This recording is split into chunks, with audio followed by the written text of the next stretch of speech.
Bizi dugun egoera hau herritar guztientzat zaila bada, are zailagoa da pertsona ahulenentzat eta adinekoentzat. Populazioaren sektore horiek beti ditu gogoan, orain are gehiago.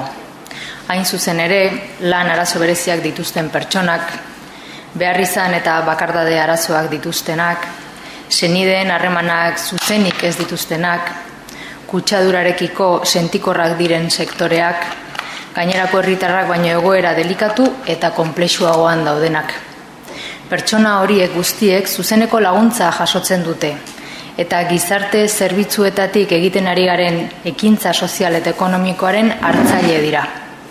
Horien artean daude gure adinekoen beharrei entzutea, oinarrizko zailtasun ekonomikoak dituztenentzako laguntzak ematea, aterpetxe bat prestatzea beste hainbaten ekintzen artean. Udaletik beste ekintza batzuk ere egiten ari gara, egoera hau guztion artean gainditzeko.